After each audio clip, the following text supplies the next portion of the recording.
Assalamualaikum everyone. Today I will talk about tawakkul, and firstly I need to explain that I am not a scholar, just sharing my personal life experience with you all. So what is tawakkul? तवक्कुल means हम जैसे कोई सा भी काम करते हैं या करने वाले हैं या किसी चीज़ का इरादा करते हैं तो उसे पूरी तरीके से अल्लाह के ऊपर छोड़ देना, दैट इज़ कॉल्ड तवक्कुल. And in other language you can also called it positive thought. Like an example, कोई भी बिजनेसमैन है या तो कोई एक मज़दूर है. वो मज़दूर एक दिन का कितना कमाता है? 500 रुपये, 1000 रुपये, 2000 रुपये.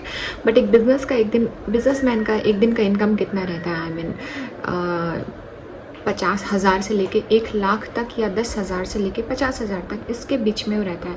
तो इसमें डिफरेंस क्या है? डिफरेंस ये है कि अगर कोई गरीब है तो वो इतना ज़्यादा भी कितनी भी मेहनत कर ले वो इस बिजनेसमैन तक पहुंच सकता है, बट बहुत टाइम लगेगा. बट बिजनेसमैन को ये सब चीज़ें एक झटके पे ही मिल गई. क्योंकि या तो उसके फैमिली से उसके पापा परदादा दादाजी ऐसे चलाते रहे होंगे तो उसे फैमिली से ही सब कुछ मिल गया, उसे कोई मेहनत नहीं करनी पड़ी.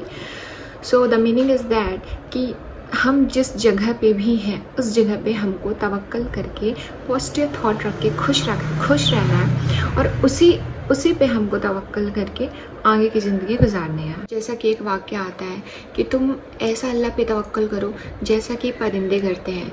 परिंदे अपने घोंसले से खाली पेट बाहर निकलते हैं और भर पेट वापस आते हैं. तो वो मतलब तवक्कल का मतलब ऐसा नहीं कि तुम घर पे बैठे रहो, कुछ काम मत करो, कुछ मेहनत मत करो, कुछ सोचो मत और तुम्हें अल्लाह घर पे ही रिस्क देगा.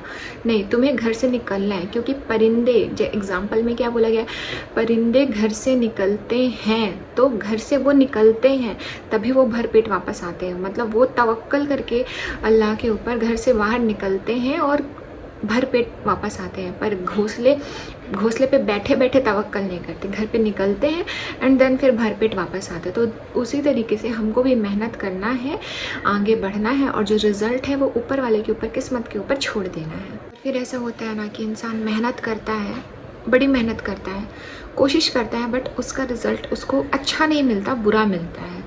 तो उस टाइम पे इंसान क्या होता है? मायूस हो जाता है. तो उस टाइम पे मायूस नहीं होना है. लाइक फिर से एक एग्ज़ाम्पल लेते हैं. अभी एयरक्राफ्ट जो हुआ हमारा एयर इंडिया का, उसमें एक जो लेडी थी, I don't know her name, वो आ रही थी और आने के टाइम में वो ट्रैफिक में फंस गई थी. ट्रैफिक में फंसने की वजह से जो फ़्लाइट थी उसकी मिस हो गई थी. बट आगे जाके फ़्लाइट क्या हुआ? क्रैश हो गया. सो अगर वो इस चीज़ पे पहले तो रो रही थी कि यार मेरी flight cancel, I mean let हो गई, मैं नहीं जा पाई. देन उसे बाद में पता चला कि यार अच्छा हुआ मैं नहीं गई. सो जो चीज़ होता है अच्छे के लिए होता है. अगर हमने कुछ चीज़ पे मेहनत किया, किसी चीज़ पे हमने कोशिश की और अगर वो चीज़ हमें नहीं मिली तो हमें यही चीज़ के आई मीन यही सोच करके भरोसा करना है कि अच्छा हुआ जो नहीं हुआ, मतलब अल्लाह कुछ तो चाहता होगा हमारे लिए कि ये हमारे लिए बेहतर नहीं था, इसलिए ये हमारे लिए नहीं हुआ. नेक्स्ट टाइम ऐसा तवक्कुल करना है कि अगली बार जो भी हमारे लिए होने वाला है वो अच्छा होगा. I mean better plan is ready for you already, so you don't need to worry about it. अगर हमें अच्छा रिज़ल्ट नहीं मिलता है तो इंसान परेशान हो जाता है, मायूस हो जाता है. तो उस टाइम पे मायूस नहीं होना है, उसे यही चीज़ सोच करके तवक्कुल करना है कि जो हुआ अच्छा हुआ.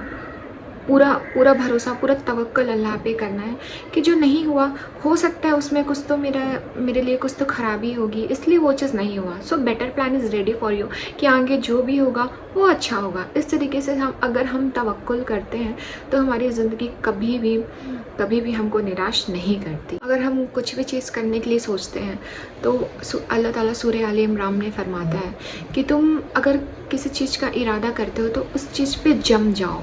अगर तुम किसी चीज़ का इरादा किसी चीज़ की प्लानिंग करते हो, डिसीजन करते हो, पहले तो उस पर अच्छे से अच्छे से उस पर चर्चा कर लो, अच्छे से उस चीज़ की प्लानिंग कर लो और सब कुछ प्लानिंग वगैरह जब सब कुछ रेडी हो जाए तो फिर तुम आंख बंद करके अल्लाह के ऊपर भरोसा कर लो कि मैं ये करने वाला हूँ और यही करूँगा. उसमें क्या होता है ना, बीच में कई सारे लोग आते हैं जैसे फैमिली, रिलेटिव्स, फ्रेंड्स एंड जो जलते हैं आपसे कि यार ऐसा मत करो, ऐसा हो जाएगा, वैसा मत करो, वैसे हो. तो that is not all that is all the शैतान वसवसे डालता है आपके दिमाग में कि यार ये नहीं करना है, तो हम खुद कंफ्यूज हो जाते हैं यार ये करें या नहीं करें। इसलिए अल्लाह ताला फरमाता है कि अगर तुम किसी चीज़ का इरादा कर लो, तुम डिसीजन अगर किसी चीज़ का लो तो उसे अल्लाह के ऊपर भरोसा करके, अल्लाह पे के ऊपर उसको तवक्कल करके उस पर छोड़ दो, और इसके रिज़ल्ट की टेंशन मत लो।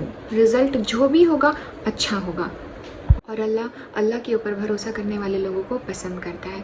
तो कौन सी ऐसी चीज़ें, जिसने पूरी कायनात बनाई, पूरी दुनिया बनाई, तो क्या उसके पास ऐसी चीज़ें नहीं होंगी जो वो तुम्हें नहीं दे पाएगा? तुम एक बार उससे मांग के तो देखो, उससे एक बार दुआ करके तो देखो, उसके ऊपर एक बार तवक्कुल करके पॉजिटिव थिंक रख करके तो देखो। आप दुआ मांग रहे हो बट कभी कभी सोच रहे हो यार दुआ कबूल नहीं होती हमारी। No, that is wrong, that is you are a liar, because दुआ कबूल होती है। There are 3 ways to acceptance of your दुआ। लाइक जो फर्स्ट है हमारा कि डायरेक्टली आपने दुआ मांगी एंड दुआ कबूल हो गई, that is the first way. Second way, अगर आपने दुआ मांगी और दुआ कबूल नहीं हुई तो आपको नहीं पता है कि कोई तो मुसीबत आने वाली थी आपकी लाइफ में, और वो मुसीबत आपने दुआ मांगने की वजह से वो मुसीबत टल गई। एंड द थर्ड वन, आपने दुआ मांगी, दुआ कबूल नहीं हुई, क्योंकि जो तीसरी दुआ है, तो जब डे ऑफ जजमेंट के दिन जब आप इकट्ठा होंगे एंड आप देखेंगे कि यार ये कौन सी नेकी है, ये तो मैंने की ही नहीं थी, देन फिर आपको पता चलेगा कि ये वही चीज़ है, ये वही दुआ है जो मैंने मांगी थी और मेरी कबूल नहीं हुई, और यहाँ पे मुझे ये एक एक्स्ट्रा नेकी के रूप में मुझे मिल रही है। तो दुआ मांगने से कभी मत रुकिए। इस दुआ के मैटर में हम बाद में बात करेंगे। So the moral is only one, to stay positive, that जो हो रहा है अच्छे के लिए हो रहा है, जो नहीं हुआ वो भी अच्छे के लिए हुआ, एंड दैट्स इट।